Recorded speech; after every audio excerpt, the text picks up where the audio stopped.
Assalamualaikum warahmatullahi wabarakatuh. Halo guys. Jadi di sini kami akan membahas tentang panduan penggunaan kamera digital, foto dan video dasar. Bagi kalian yang masih kebingungan memakai atau menggunakan kamera, jadi kami akan sedikit menjelaskan informasinya. Semoga video ini bisa buat kalian memahami penggunaan dasar-dasar kamera digital. Jadi mari kita mulai.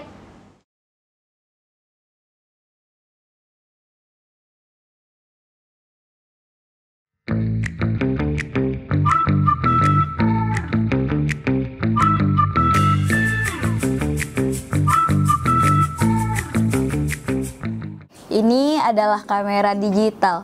Kamera digital adalah kamera yang luar biasa untuk mengabadikan momen berharga. Oke, saya akan mulai memahami dengan bagian-bagian kamera digital. Yang pertama itu adalah lensa. Cara membuka lensa dengan menekan tombol di samping kamera. Oke.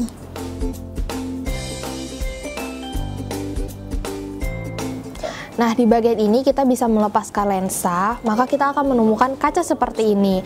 Nah, kaca ini bisa disebut dengan sensor gambar. Sensor gambar ini berguna untuk merekam atau menangkap objek pada penginderaan.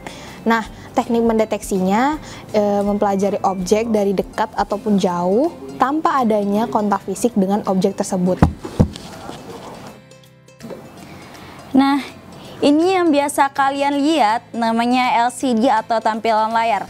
Pastinya kalian sudah pada tahu fungsinya itu untuk menampilkan sistem pengaturan pada kamera seperti shutter speed, ISO, diafragma, white balance, dan pengaturan lainnya. Pengaturan mode kamera terdapat mode atau bisa kita sebut mode manual, dial A atau bisa kita sebut AV adalah aperture priority, dial S atau bisa kita sebut TV, model shutter priority, dial P adalah mode program, dan yang terakhir adalah perekaman video. Oke, baiklah, saya di sini akan menjelaskan tentang mode pemotretan, ISO, dan juga aperture. Baiklah, pada bagian ini saya akan menjelaskan mode pemotretan PASM pada kamera. P itu bisa disebut program. Program ini adalah mode otomatis yang mengatur exposure secara otomatis. Selanjutnya ada TV. TV itu adalah shutter priority, bisa disebut S atau TV. Ini memiliki fungsi untuk mengatur shutter speed secara manual. Berikutnya adalah AV. AV atau aperture priority yang memiliki fungsi untuk mengatur aperture secara manual. Yang terakhir adalah M atau bisa disebut manual, memiliki fungsi untuk mengatur baik aperture maupun shutter speed secara manual. Selanjutnya saya akan menjelaskan ISO. ISO pada kamera mengendalikan sensitivitas terhadap cahaya. Nilai ISO tinggi untuk cahaya rendah, nilai ISO rendah untuk cahaya terang, tapi nilai ISO tinggi bisa membuat gambar berisik.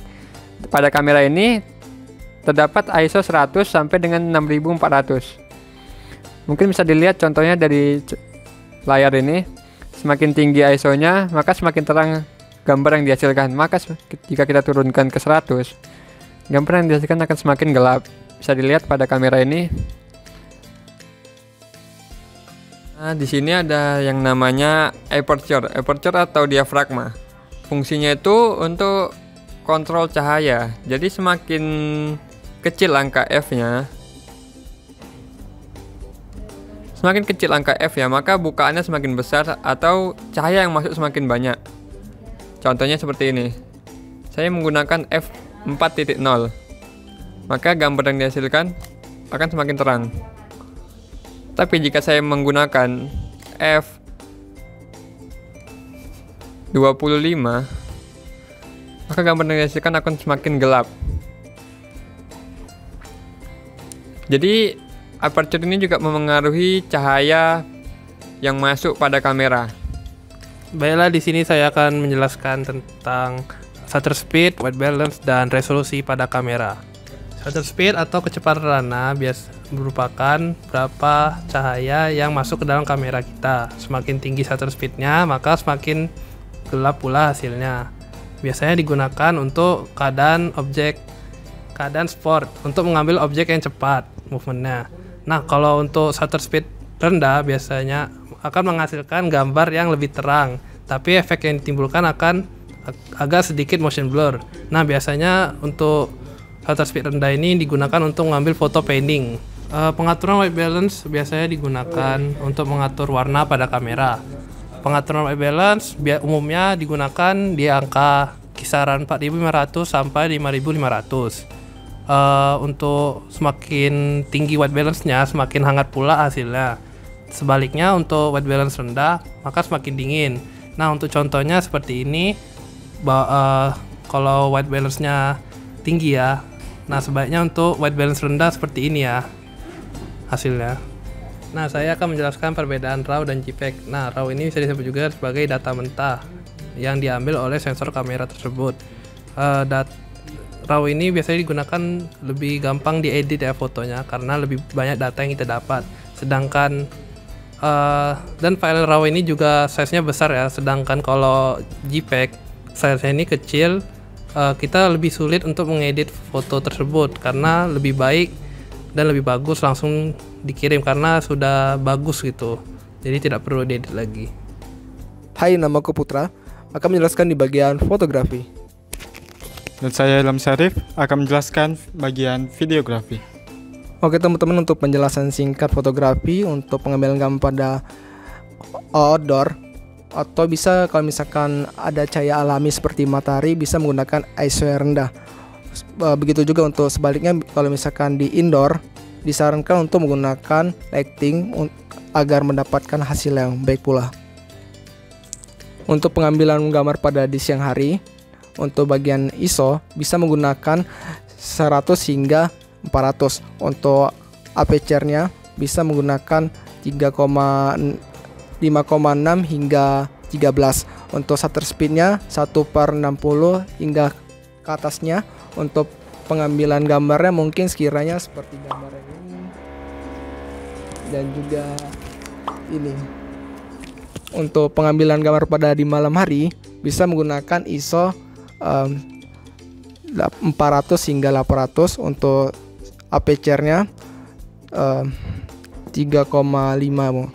Untuk shutter speed-nya 1/60 hingga ke bawahnya. Untuk pengambilan gambarnya mungkin seperti ini dan seperti ini. Untuk aplikasi pengeditan atau softwarenya bisa menggunakan Lightroom ataupun Photoshop. Pada basic videografi, yang perlu diperhatikan pada kamera adalah white balance, FPS, dan resolusi. Ada beberapa opsi pengaturan pada white balance yang telah tersediakan pada kamera seperti auto, cloud, daylight, tungsten, fluorescent, dan custom. Dan untuk pengeditan videografi ini, kita bisa menggunakan beberapa software seperti Adobe Premiere dan VN.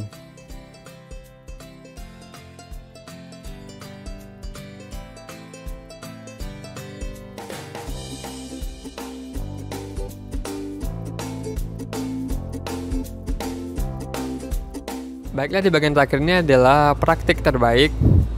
Yang pertama itu adalah menggunakan tripod untuk menjaga kestabilisan dalam merekam video maupun mengambil gambar. Yang kedua, kenali perangkat pengeditan. Seperti yang dibilang sebelumnya, ada perangkat editing untuk fotografi maupun videografi. Yang ketiga itu adalah jangan lupakan pengaturan fokus dan exposure pada saat merekam video. Dan yang terakhir, selalu jaga kamera Anda dalam kondisi bersih dan juga aman.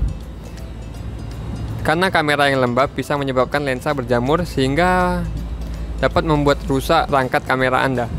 Sekian dari video panduan penggunaan kamera digital, foto dan video dasar. Apabila ada kesalahan kata, mohon dimaafkan. Wabillahi taufiq walhidayah. Wassalamualaikum warahmatullahi wabarakatuh.